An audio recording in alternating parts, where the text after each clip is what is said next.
मकान तो बदलते, कपड़े तो बदलते, धंधा तो बदलते, लेकिन अपना स्वभाव बदलना जरूरी है। जो स्वभाव छोटी छोटी बातों में दुखी होता है, उस स्वभाव को दुख से बचाओ। जो स्वभाव छोटी छोटी बातों में आकर्षित होता है, उसको आकर्षण से बचाओ। स्व स्वभाव में आ जाओ। स्व स्वभाव है विश्रांति, स्व स्वभाव है माधुर्य, स्व स्वभाव है शुद्ध प्रेम।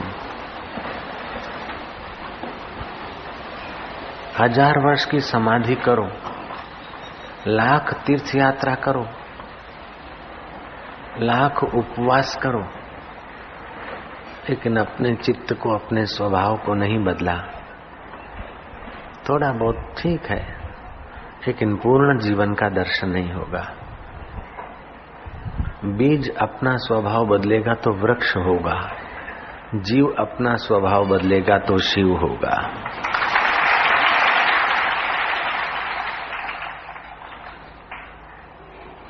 जरा जरा बात में आकर्षित होना ये जीव का स्वभाव है। बहिर्मुख होना, चंचल होना ये जीव का स्वभाव है। विश्रांति पाना ये शिव का स्वभाव है। और शिव के वहां भी गड़बड़ होती है कभी कभी। शिव नहीं चाहते थे कि पार्वती राम की परीक्षा ले, लेकिन पार्वती ने हट की, अच्छा जाओ। पार्वती सीता का रूप लेकर राम के आगे आगे चलने लगी। राम जी सीता खोज रहे थे। राम जी पहचान गए, माँ अकेली इधर कैसे घूमती हो? सीता का रूप लेकर पार्वती घूमती तो शायद हे सीते करके मेरे तरफ तो नहीं आते, तो पता चले कि राम है कि साधारण राजकुमार है। पार्वती समझ गई कि वास्तव में है। गलती की, शिवजी ने नहीं कहा था वो काम किया। फिर शिवजी के वहां थोड़ा क्या, हमने तो ऐसे ही साधारण परीक्षा। फिर देवताओं के विमान देखकर पार्वती ने पता चला कि दक्ष के वहां यज्ञ हो रहा है, हमें भेजिए, हमें इजाजत दीजिए। शिवजी बोलते कि अपने को आमंत्रण नहीं है। आमंत्रण नहीं तो क्या है, पिता के घर है। हाँ, पिता के घर बिना आमंत्रण जाना चाहिए, कोई बात नहीं। यज्ञ में पिता के घर बिना आमंत्रण जाना चाहिए, लेकिन जानबूझकर हमको आमंत्रण नहीं दिया। गलती से नहीं दिया तो ठीक है, जानबूझकर नहीं दिया। तुम्हारे पति का अपमान करने के लिए यज्ञ किया गया है, जानबूझ के आमंत्रण नहीं दिया गया है। पति और पिता के बीच अगर वैमनस्य होता है, पति और पिता के बीच झगड़ा होता है, तो स्त्री को पति का पक्ष लेना चाहिए। ये शास्त्र मर्यादा है। पार्वती कहती है तो सब ठीक है, लेकिन मेरी बहनों से मिलूंगी। पिता ने आपको आमंत्रण नहीं दिया, मैं तो अपनी बहनों के पास जाती हूँ। तो शिवजी की बात पर ध्यान नहीं दिया, पार्वती गई। और फिर वहां देखा दक्ष का वर्ताव। पार्वती को लगा कि मेरे स्वामी का अपमान हो रहा है।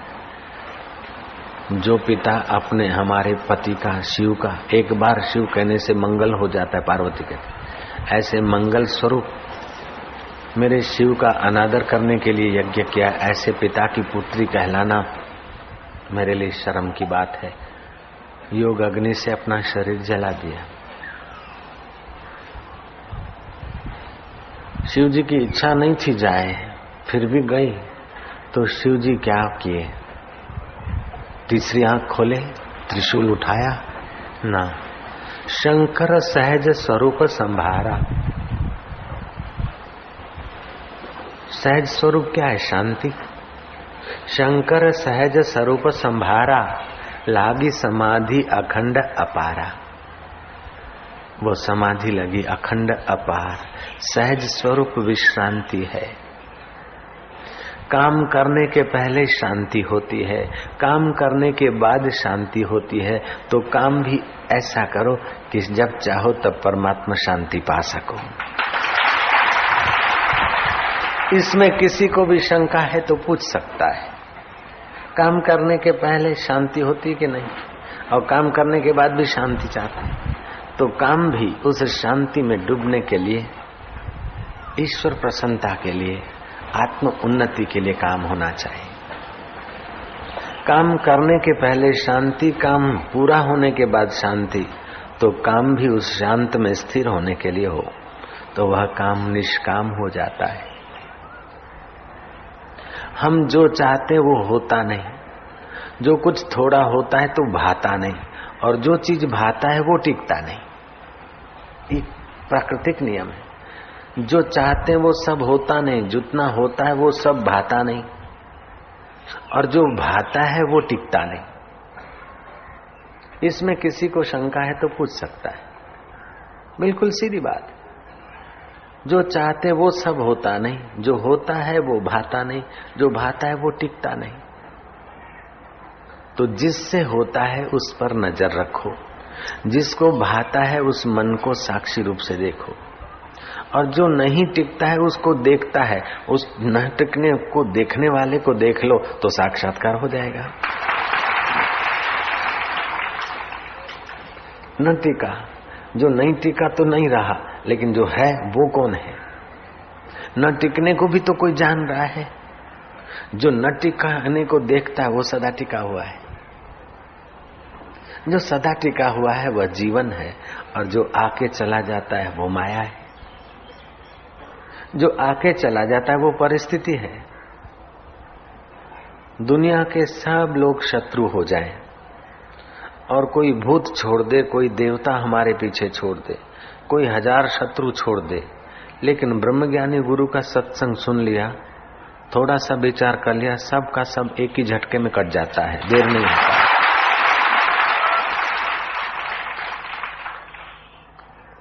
अपि चेत दुराचारेभ्यो, अगर तुम दुराचारी भी हो, मान लो थोड़ी देर के लिए, कृष्ण कहते हैं अर्जुन को, अपि चेत दुराचारेभ्यो पापेभ्यो पापकृतम तर प्रियतर प्रियतम कृत कृततर कृतम। सब पापियों में से छांट कर पापी निकालो, और स्पेशल छटे हुए पापियों में से भी कोई सबका सर्वोपरि निकालो। ऐसा भी अगर कोई हो तो ज्ञान की नाव में बैठे, अभी का अभी उन बंधनों से मुक्त। दरिया में चाहे कितना पानी हो, तू नाव में बैठ, लाख गैलन है तो क्या है, करोड़ गैलन है तो क्या है, ट्रिलियन बिलियन गैलन है, नो प्रॉब्लम। अपि चेत दुराचारेभ्यो पापेभ्यो पापकृतम सर्व ज्ञान पल्लवेन व्रजिनम समतरिष्यसि। निसंदेह तू उसी समय तर जाएगा। इसीलिए ज्ञान का सहारा लेना चाहिए, अंतर्यामी ईश्वर का सहारा लेना चाहिए। ईश्वर के सत्ता के आगे देवताओं की क्या विचारों की पोस्ट, भूत प्रेतों की क्या पोस्ट। और ईश्वर, जिसने ईश्वर का साक्षात्कार किया, ऐसे पुरुषों का सत्संग सुनने से आदमी ज्ञान की नाव में बैठने का अधिकारी हो जाता है। अर्जुन को संदेह हुआ कि प्रभु अभी तो आप बोलते युद्ध करो, युद्ध कर लूं, एक तो मेरे पहले के कर्म, और फिर युद्ध करूं, कईयों को काटूंगा, जिनसे धनुर्विद्या सिखाऊं उनको भी बाण मारूंगा, जिनकी गोद में खेलाऊं उस भीष्म पितामह को भी सर सैया पर सुलाऊं, तो इतना मेरा कितना भारी पाप हो जाएगा, पातक हो जाएगा। श्री कृष्ण कहते अर्जुन सुनो, यथा धांसी समिद्धो अग्नि,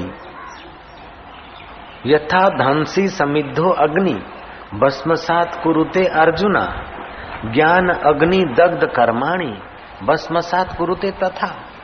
जैसे लक्कड़ के ढेर को, फिर चाहे बबुल के लक्कड़ हो, चाहे साग के हो, चाहे मावड़ा के हो, चाहे धावड़ा के हो, चाहे खेर के हो, चाहे झाड़ी कांटी के हो, चाहे बड़े स्लीपर हो, चाहे गोलवे हो, लक्कड़ों के भी कई नाम है, तो भगवान के कई नाम हो गए तो क्या बड़ी बात है।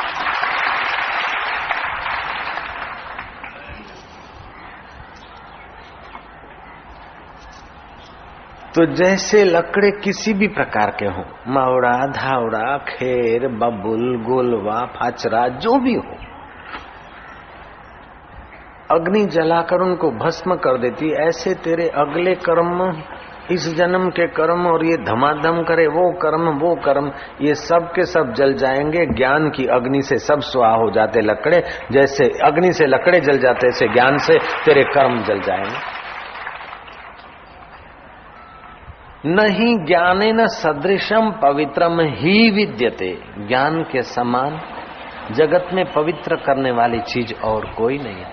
गंगा पवित्र है बेशक, यमुना पवित्र है बेशक, तुलसी पवित्र है, कोई इनकार नहीं। एकादशी पवित्र दिन है, मानते हैं। कोई वस्तु पवित्र होती है, कोई देश पवित्र होता है, कोई समय पवित्र होता है। जैसे पवित्र समय किया हुआ सत्कर्म बड़ा पुण्य देता है, पवित्र जगह पर किया हुआ दान पुण्य बड़ा पुण्य देता है, पवित्र पुरुष का किया हुआ दर्शन बड़ा पुण्य देता है, पवित्र पुरुष का किया दर्शन पुण्य देता है। ये व्यक्ति की पवित्रता है।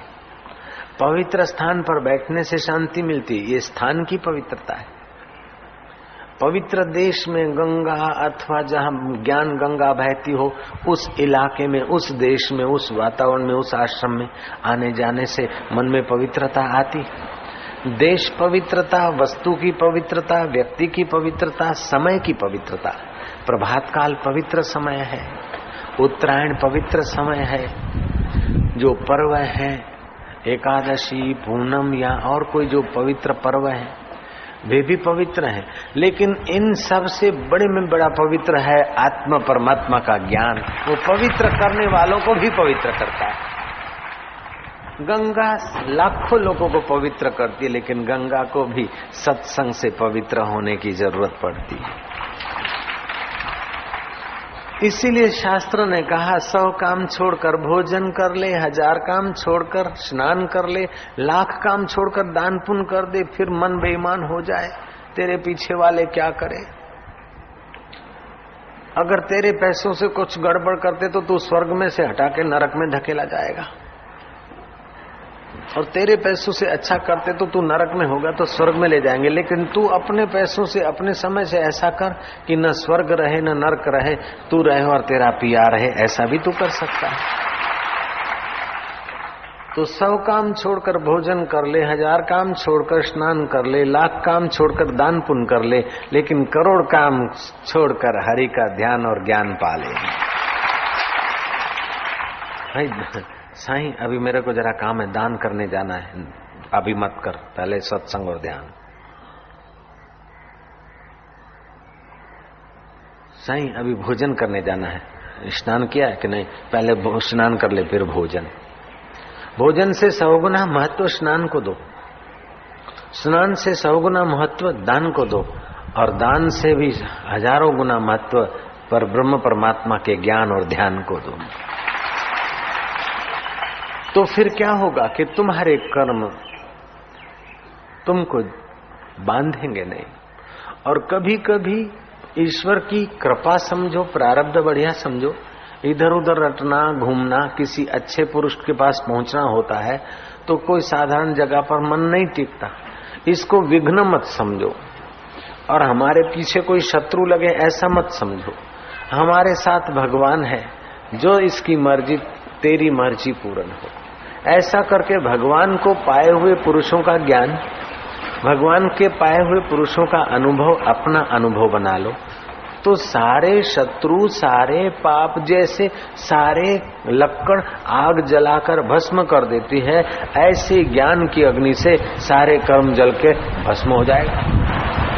ज्ञान की नाव में बैठो, पानी कितना भी गहरा हो अर्जुन तेरे को नहीं डुबाएगा। अकेले में तप करना, भजन करना, अनुष्ठान करना अच्छा है, लेकिन बिना सत्संग के भजन और अनुष्ठान और तप पूर्ण होते होते पूरा दम निकाल देता है। सत्संग साथ में मिलता रहे, सत्पुरुष का संग साथ में मिलता रहे, तब तो भजन ध्यान में बरकत आती है, नहीं तो फिर तुलसीदास की बात याद करनी पड़ती है। तुलसीदास जी ने ठीक लिखा है, ठीक कहा है। तुलसीदास जी कहते हैं, तन सुकाए पिंजर कियो, इतना तप किया कि शरीर को पिंजर कर दिया। तन सुकाए पिंजर कियो धरे रैन दिन ध्यान, तुलसी मिटे न वासना बिना विचारे ज्ञान। ज्ञान को, आत्मज्ञान को विचारना पड़ता है। तो उस प्रेम स्वरूप परमात्मा को अथवा परमात्मा के नाते व्यवहार करने को हम भजन कहते हैं। शबरी भीलन बुहारी कर रही है, लेकिन बुहारी की मजदूरी नहीं चाहती। एक हरिजन बाई बुहारी करती है सड़क पर, वो नौकरी करती है। बहन और माँ घर में बुहारी करती है, वो सेवा करती है। लेकिन शबरी भीलन गुरु के नाते, ईश्वर के नाते बुहारी कर रही है, क्योंकि बुहारी करने में उसे अपना सोशल फर्ज नहीं, अपना पगार नहीं, लेकिन अपना परमात्मा गुरुदेव स्वरूप है। गुरुदेव के आंगन पर बुहारी करती है, वो बुहारी होते हुए भी उसकी पूजा बन जाती है और परमात्मा उसके आंगन आ जाते। प्रेम के नाते किया हुआ कर्म, ईश्वर के नाते किया हुआ कर्म पूजा बन जाता है। बुहारी भी पूजा हो सकता है। आजकल तो पुजारियों की पूजा भी पूजा नहीं बनती। पुजारी ठाकुर जी की पूजा करता हुआ दिखता है, बार बार घड़ी दिखता है कि कब टाइम पूरा हो, नौकरी पूरा हो और मोनथाल पुजारन के पास ले जाऊं। आऊ करे मारा वाला। दर्शनार्थी की नजर तो भगवान पे होती है और पुजारी की नजर उसके पॉकेट पर होती है कि कितना धरता है तो कितना देना। ऐसे ही नमाज पढ़ने भी जाने वाले लोगों को भी अनुभव होता है, चर्च में जाने वालों को भी ऐसे ही अनुभव होता है, लेकिन दिल के मंदिर में जाने वालों को तो वही दिल भर का आनंद का अनुभव होना ही है। मंदिर में जाएं, नमाज वाले नमाज की जगह जाएं, चर्च वाले चर्च की जगह जाएं, लेकिन एक काम सब लोगों को करना जरूरी है। अपने दिल मंदिर में आने वाला, लाने वाला हरि का ध्यान, परमात्मा का, मालिक का सत्संग और ध्यान कहीं भी मिले तो आदर से उसका फायदा उठाकर मुक्त हो जाए। ये सब का मुझे वेद पुराण कुरान से क्या, मुझे प्रेम का पाठ पढ़ा दे कोई। मुझे मंदिर मस्जिद जाना नहीं, मुझे मालिक का रंग लगा दे कोई। जहाँ ऊंच और नीच का भेद नहीं, जहाँ जात और पात की बात नहीं, न हो मंदिर मस्जिद चर्च जहाँ, न हो पूजा नमाज में फर्क वहाँ। बस प्रेम ही प्रेम की सृष्टि मिले, अब नाव को खेंक चलो वहाँ। मुझे वेद पुराण कुरान से क्या, मुझे प्रेम का पाठ पढ़ा दे कोई। मुझे अंतर्यामी प्रभु का रंग लगा दे कोई। तो अंतर्यामी का रंग तब लगेगा जब तुम अंतर आत्मा से वफादार होगे, अंतर आत्मा को चाहोगे। तो वफादार कैसे होंगे?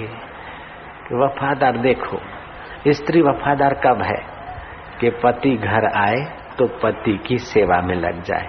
पति घर आए और दूसरे किसी लल्लू पंजू रास्ते जाने वाले के पैर धोने लग जाए तो वो स्त्री पति की होते हुए भी उसकी ऐसी इज्जत नहीं रहेगी। भाई माफ करना। પોતાના ધણી પતિ ઘરે આવ્યા હોય, ભૂખ્યા હોય, થાક્યા હોય અને એ બાઈ રસ્તા જતા લોકોને ખવડાવવા મંડી પડે તો हे બોગી કહેવાય કે ના કહેવાય? વિશાલ, ऐसी तुम्हारी बुद्धि उस परमात्मा रूपी पति में विश्रांति या उसकी सेवा, उसके ध्यान को छोड़कर इधर उधर का ज्यादा चिंतन करे तो तुम्हारी बुद्धि का वही हाल है जो उस स्त्री का है। इसलिए अपनी बुद्धि को बुद्धिदाता में, अपने पति में विश्रांति दिलाना चाहिए। इधर का उधर का बहुत मत सोचो। जितना जरूरी है देखो, बाकी का समय बचाओ। जितना जरूरी है सुनो, बाकी का समय बचाओ। जितना जरूरी है उतना खाओ, ठास ठास के बीमारी मत लाओ, बाकी का समय बचाओ। और बार बार अपने परमात्मा रूपी पति में गोता मारो तो बुद्धि को विश्रांति मिलेगी, मन को माधुर्य मिलेगा और तुम्हारे व्यवहार में प्रेम छलकेगा। जो प्रेम से भरा है, जिसको गाना गाने की आदत है, उसका रोना भी गाना हो जाता है। कृष्ण ऐसे ही तो थे। एक बार यशोदा मैया मटकी फोड़ लाला के पीछे पड़ी कि प्रभावती आई, कभी कोई आई, रोज रोज तेरी फरियाद सुनकर मैं तो थक गई, तू खड़ा रहे। उठाई लकड़ी और कृष्ण भागे, यशोदा उसके पीछे, कृष्ण आगे। कृष्ण ऐसी चाल से चलते कि माँ को तकलीफ भी न हो और माँ वापस भी न चली जाए। थोड़ा दौड़ते, थोड़ा रुकते, माँ फिर दौड़ती। ऐसे करते करते करते घूम घाम के फिर वहीं आए। अब देखा माँ थक गई है और माँ हार जाए तो उसको आनंद नहीं आएगा। प्रेमदाता कृष्ण ने अपने को पकड़वा दिया तो माँ रस्सी लाई, बांधी।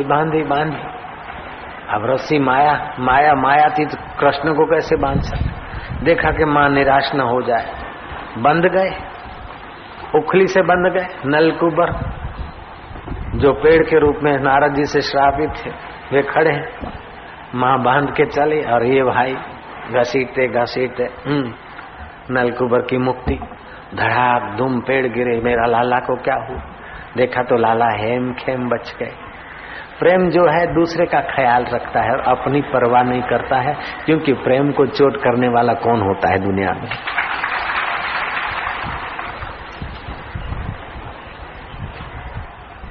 ऑफिस में भी जो आपके पास भी जो प्रेमाळ आदमी आता है ना, उसके लिए आपका मन भी अनुकूल हो जाता है। जयराम जी की तो प्रेम पशु को भी वश कर देता है, प्रेम मनुष्य को भी वश कर देता है और प्रेम परमात्मा को भी वश कर देता है। तो ये प्रेम कैसे पैदा हो? आनंद तो प्रकट हो जाता है, कृष्ण तो प्रकट हो जाता है, लेकिन प्रेम का विस्तार तो यशोदा के वहां जाता। तो चित्त की विश्रांति, यशोदा विश्रांति करती तो शक्ति आती, लेकिन शक्ति अहंकारी रावण के पास जाती है तो हाथ में से छटक जाती। शक्ति अहंकार रहित के वहां टिकती। ऐसे प्रेम निरअभिमानिता में टिकता है। प्रेम विश्वास से पनपता है। आपका आपके प्रति, आपके कुटुंबियों का आपके प्रति विश्वास हो, ऐसा व्यवहार करना चाहिए। बोलकर मुकरोगे तो विश्वास टूट जाएगा। नम्रता से विश्वास बढ़ता है, प्रेम बढ़ता है। एक बार देवताओं का राजा इंद्र खुश हो गया और कृष्ण को कहता है कि कुछ मांग लो। कृष्ण बोलते अगर आप कुछ देना चाहते हैं तो मेरा अर्जुन के प्रति प्रेम बढ़ता है। अर्जुन को प्रेम हो गया कि मेरे लिए मेरे स्वामी क्या मांग रहे। तो प्रेम में विनम्रता भी होती है, प्रेम में अपनापन भी होता है। विश्वास से प्रेम पैदा होता है। मित्र में विश्वास नहीं होगा तो प्रेम कैसे रहेगा। विनम्रता से प्रेम पनपता है, त्याग से प्रेम का विस्तार होता है और प्रेम ही परमात्मा है।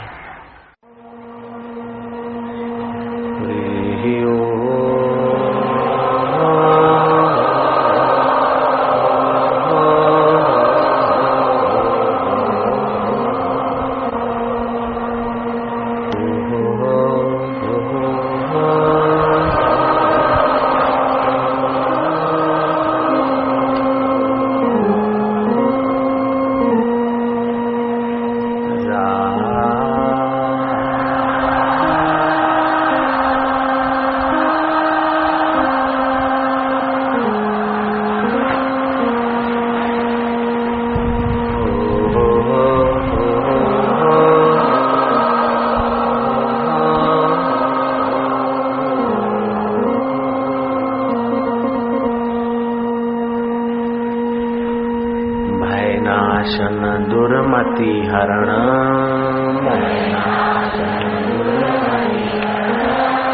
कली में हरि को नाम,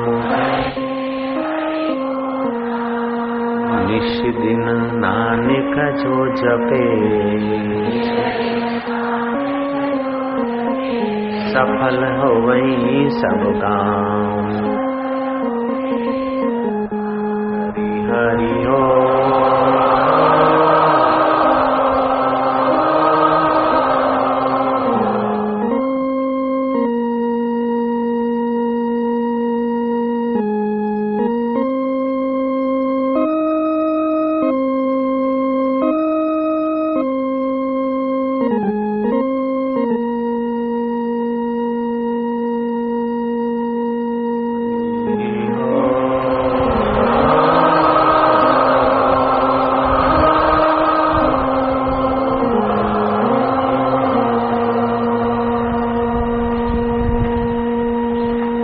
मधुरम मधुरेभ्योऽपि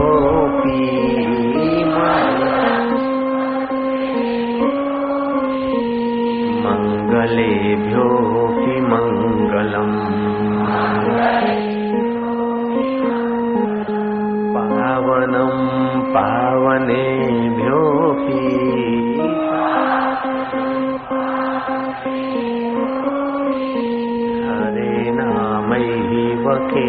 केवलम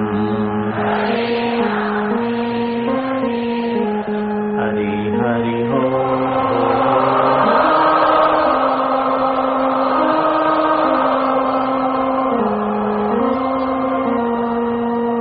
जितना चालाकी, चतुराई और कपट, उतना ही प्रेम रस से आदमी दूर होता है।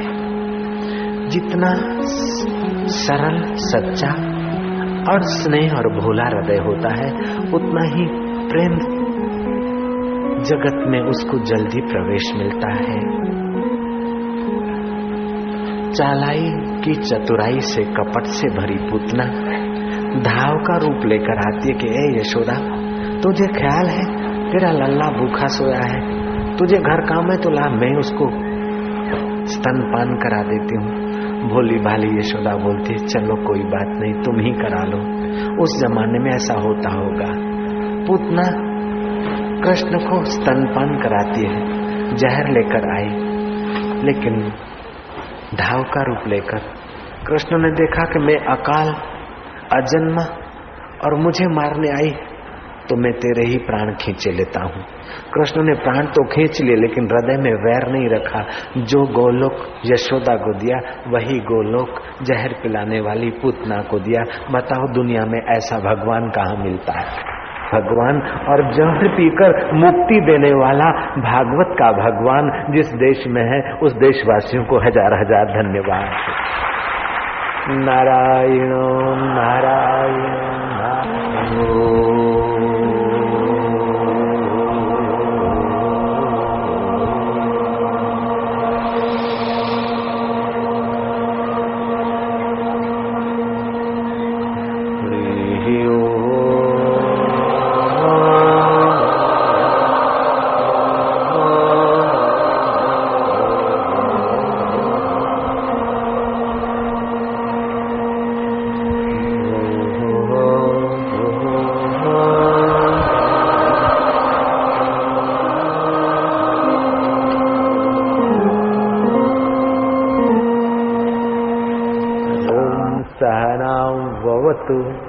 सहनौ भुनक्तु सह वीर्यं करवावहै तेजस्विनावधीतमस्तु मा विद्विषावहै।